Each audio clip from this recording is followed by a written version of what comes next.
భగవద్గీతే భవద్వేషిణి. కృష్ణో రక్షతు no జగత్రయ గురుః కృష్ణం నమస్యామ్యహం. కృష్ణేనామరశత్రవో వినిహతాః కృష్ణాయ తస్మై నమః. కృష్ణాదేవ సముత్థితం జగదిదం కృష్ణస్య దాసోస్మ్యహం. కృష్ణే తిష్టతి విశ్వమేతదఖిలం హే కృష్ణ సంరక్ష మాం. ప్రియ భగవద్బంధువులారా, భగవద్గీత శ్రీకృష్ణ పరమాత్మ మానవజాతికి అందించిన వరం. చెప్పినవాడు సాక్షాత్తు పరమాత్మ, విన్నవాడు ఈ మానవ జాతికి అందరికీ కూడా ప్రతినిధి నరుడు అర్జునుడు. ఏదైనా ఒక మంచి చెప్పేటప్పుడు చెప్పేవాడెవడు అనే విషయాన్ని ఆలోచించడం కంటే చెప్పే విషయం ఎంతవరకు మనకి ఉపయోగపడేది అనేది ఆలోచించడం చాలా అవసరం. శ్రీకృష్ణుడు మనిషా, దేవుడా, లేక ఆయన పరమాత్మ, ఆయన గొల్లవాడా, ఎవరు అనేటువంటి విషయాన్ని మనం చాలామంది ఆలోచన చేస్తూ ఉంటాం. కానీ అది అవసరం కాదు ఎప్పుడు కూడా. బాలాదపి సుభాషితం అంటుంది మన నీతి శాస్త్రం. చెప్పేవాడు చిన్నవాడైనా చెప్పే విషయం మంచిది కనుక అయినట్టయితే దాన్ని స్వీకరించు, ఆచరించే ప్రయత్నం చేయి. శ్రీకృష్ణుడు చేసినటువంటి భగవద్గీత ఉపదేశం ఇది మానవజాతికి మంచిని కలిగించేది కాదు అని ఇంతవరకు ఎవరూ చెప్పలే. దాన్ని విన్నవాళ్ళు ఆస్తికులున్నారు, నాస్తికులున్నారు. రకరకాలే మనస్తత్వాలు కలిగినటువంటి వాళ్ళు, ఈ దేశీయులు విదేశీయులు అన్ని రకాల వాళ్ళు విన్నవాళ్ళు ఉన్నారు. వారు దాన్ని తమకి తగినట్టుగా అన్వయించుకుని ఇది మంచినే చెబుతోంది అని అనుకున్నారు తప్ప చెడు చెబుతోంది అని ఎవరు కూడా ఇప్పటిదాకా అనుకున్న వాళ్ళు లేరు. కనుక మనం భగవద్గీతలో ఉండేటటువంటి మంచిని మనకి తగినట్టుగా దాన్ని అన్వయించుకుని స్వీకరించడం అనేటటువంటిది మానవజాతి శ్రేయస్సు కోరినప్పుడు చేసేటటువంటి పని. భగవద్గీతలో శ్రీకృష్ణ పరమాత్మ బాగుపడదలిచినటువంటి మానవులకందరికీ చేయవలసినవి ఇవి అని చెప్పాడన్నమాట. సాధారణంగా మంచి తెలిసినటువంటి వ్యక్తి ఎప్పుడూ కూడా తన తోటి వారికి దాన్ని చెప్పి వాళ్ళ చేత ఆచరింపచేసే ప్రయత్నం చేస్తాడు. అసలు ఎవడైనప్పటికీ కూడా మంచి అనేటటువంటి దాన్ని, తనకి తెలిసిన దాన్ని 10 మందికి చెబితేనే అది తనకి తెలిసినట్టు లెక్క. చెడు అనేటటువంటి దాన్ని మాత్రం జరుగుతుంటే శక్తి ఉంటే వెళ్ళి తను దాన్ని ఆపాలి. శక్తి లేదు, చేత కాదు, తను ప్రయత్నం చేయాలి. ప్రయత్నం సాగలేదు, కనీసం అక్కడి నుంచి దాన్ని చూడకుండా తను లేచి వెళ్ళిపోవాలి. తన యొక్క అనంగీకారాన్ని ఆ రకంగా తను ప్రకటించాలి తప్ప చూస్తూ కూర్చోవడం తగదు అని చెప్తారన్నమాట. ద్రౌపదికి ఆపద వాటిల్లింది సభలో. దుర్యోధనాదులంతా ఆమెను వస్త్రవిహీనం చేయాలి అని కాంక్షించారు. పాండవులు అక్కడే ఉన్నారు సభలో, కౌరవులు అక్కడే ఉన్నారు సభలో. ద్రౌపది గొప్ప శ్రీకృష్ణ భక్తురాలు. ద్రౌపది మొదట తాను ఎట్లాంటి శ్రీకృష్ణ ప్రేమ ఉన్నప్పటికీ ఆ వేళ తనకి ఆపద వాటిల్లినప్పుడు శ్రీకృష్ణ రక్ష మాం శరణాగతాం అని మొక్కింది. తనని శరణాగతి చేసింది కనుక ఆమె చాలా గొప్ప భక్తురాలు అయింది. ఆ వేళ ద్రౌపదిని ఆ వేళ భగవన్ నామం రక్షించింది, అది వేరే విషయం.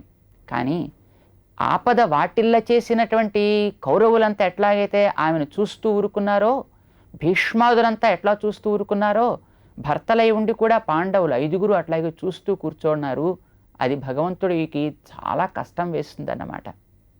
ద్రౌపది లాంటి ఒక ఆమెకు కలిగినటువంటి పరాభవాన్ని చూసి కూడా శక్తి ఉండి కూడా సహించాడు కనుకనే భీష్ముడు సుమారు 1 నెల రోజుల కాలం అంపశయ్య మీద పడి ఉండాల్సి వచ్చింది. దేహంలో ఉండే శక్తి అంతా క్షీణించి రక్తం అంతా కూడా తొలగిపోతున్నప్పటికీ కూడా అలాంటిది చూస్తూ సహించి ఉన్నాడు కనుకనే ద్రోణుడు కూడా ఘోరమైనటువంటి మరణాన్ని పొందాల్సి వచ్చింది. అట్లాంటిది తను కూడా సంకల్పించి చేయడంలో తను కూడా ఒక భాగాన్ని తాను స్వీకరించాడు కనుకనే కర్ణుడు కూడా దిక్కులేని ఒక మరణాన్ని పొందవలసి వచ్చిందన్నమాట. కౌరవులంతా అది చూస్తూ సహించారు కనుకనే వారంతా కూడా ఘోరమైనటువంటి దుర్మరణాన్ని పొందాల్సి వచ్చింది. పాండవులు అది చూస్తూ ఉన్నవాళ్లే. తమ భార్య అని కాకపోయినా శ్రీకృష్ణ శరణాగతి చేసింది అనేటటువంటి ఒక భావంతోటైనప్పటికీ వాళ్ళు లేచి ఆపి ఉన్నట్టయితే శ్రీకృష్ణునికి చాలా సంతోషం కలిగి ఉండేది. కానీ అది చూస్తూ కూర్చోవడం వల్ల పాండవుల మీద శ్రీకృష్ణుడికి కూడా చాలా పెద్ద కోపమే. అయితే భీష్ముణ్ణి ద్రోణుణ్ణి ఏ విధంగా అయితే తను సంహరింపచేశాడో అట్లాగే వీళ్ళని కూడా సంహరింపచేసి ఉండాల్సింది. లేదా కనీసం వీళ్ళ కంచి లేచైనా వెళ్ళిపోవాల్సింది. ఆ పని కూడా చేయలేదు కదా. శ్రీకృష్ణుడు పాండవుల మీద కలిగినటువంటి కోపాన్ని వాళ్ళ మీద ప్రకటించలేదు. ఏదో కొన్ని రోజులు కాస్త యుద్ధంలో రకరకాల నష్టం మాత్రం పోయేటట్టు చేసి వదిలిపెట్టాడు. ఎందుకో తెలుసునా? ద్రౌపది మీద ఉండే ప్రేమ చేత. ఏ ద్రౌపది తన శరణాగతి చేసింది అని ఆవిడ ఆనందం కోసం తాను కౌరవుల్ని సంహరించాడో అదే కారణంతో పాండవుని కూడా సంహరిస్తే ఆవిడ మంగళసూత్రం కోల్పోతుంది అనేటటువంటి జాలి చేత, ఆవిడ మీద ఉండేటువంటి ప్రేమ చేత పాండవులను వదిలిపెట్టాడు తప్ప, లేకపోతే పాండవులకు కూడా మరణశిక్షే తను విధించి ఉండవలసింది అంటారు. ఆ విషయాన్ని తెలిసినటువంటి మన పెద్దలు. ఎప్పుడైనా ఒక చెడు జరుగుతుంటే చూసి వెంటనే లేచి వెళ్ళి దాన్ని ఆపాలి. శక్తి చాలదా అడ్డాలి మాటలతో, అది చేత కదా లేచి అక్కడి నుంచి వెళ్ళిపోవాలి.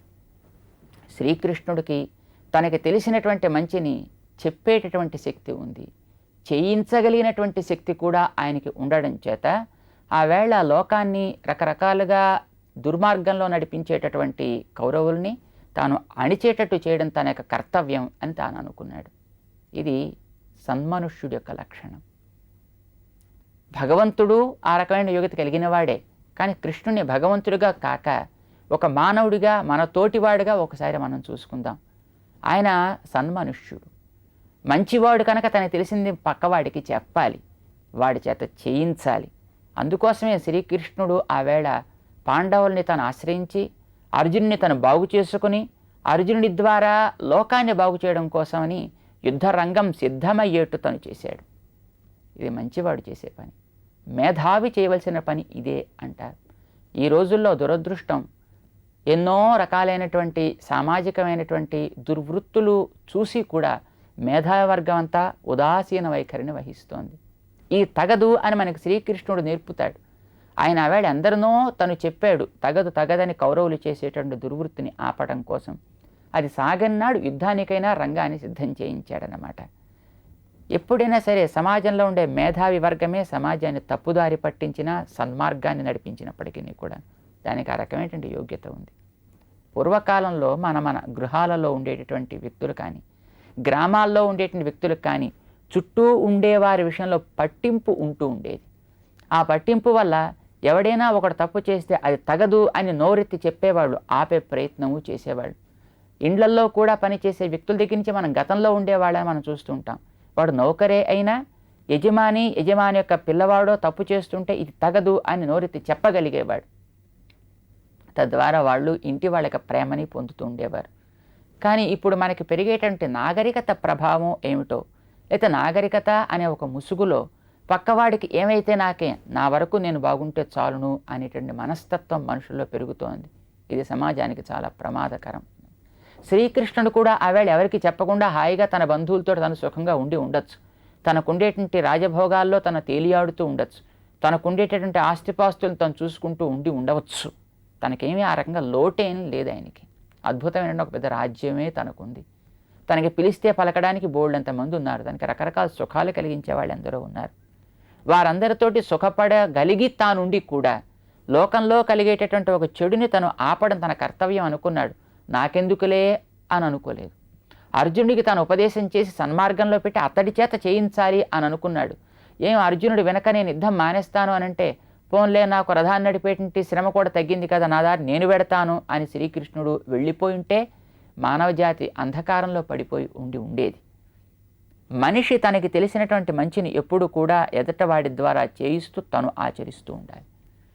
తన కర్తవ్యాన్ని శ్రీకృష్ణుడు తను పరిపాలన చేసుకున్నాడు. చిన్నప్పటి నుంచి పశువుల్ని పాలించడం తన ధర్మం అనుకున్నాడు, దాన్ని తను చేశాడు. మంచివారిని మంచి మార్గం నడిపించడం తన ధర్మం అనుకున్నాడు, వారికి తగిన చెప్పడం తన కర్తవ్యం అనుకున్నాడు. ఆ విషయాన్ని శ్రీకృష్ణుడు చేశాడు. అలాగా లోకాన్ని సన్మార్గంలో నడిపించడం కోసం నిష్క్రియుడు అయినటువంటి ఉదాసీన వైఖరి కలిగినటువంటి సమాజంలో ప్రవర్తించేటువంటి మేధావి వర్గాన్ని సన్మార్గంలోకి తీసుకొచ్చి కర్తవ్య సుముఖుల్నిగా తీర్చిదిద్దడమే తన బాధ్యత అనుకున్నాడు కనుక వారికి తగినటువంటి మహోపదేశాన్ని చేసినటువంటి శ్రీకృష్ణ పరమాత్మ ఈ మానవ జాతికి అందించినటువంటి ఆ కర్తవ్య పరాయణతని ప్రబోధించేటటువంటి ఉత్తమ గ్రంథ రాజ్యం శ్రీమద్ భగవద్గీత. అది మనని ఏ విధంగా కర్తవ్య సుముఖుల్ని చేస్తుందో మాత్రం మనం తెలుసుకోవాలి.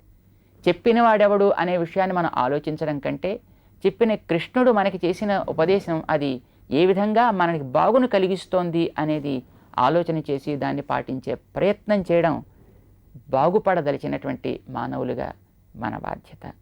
దాని గురించి కొద్దిగా తెలుసుకునే ప్రయత్నం చేద్దాం. జై శ్రీమన్నారాయణ.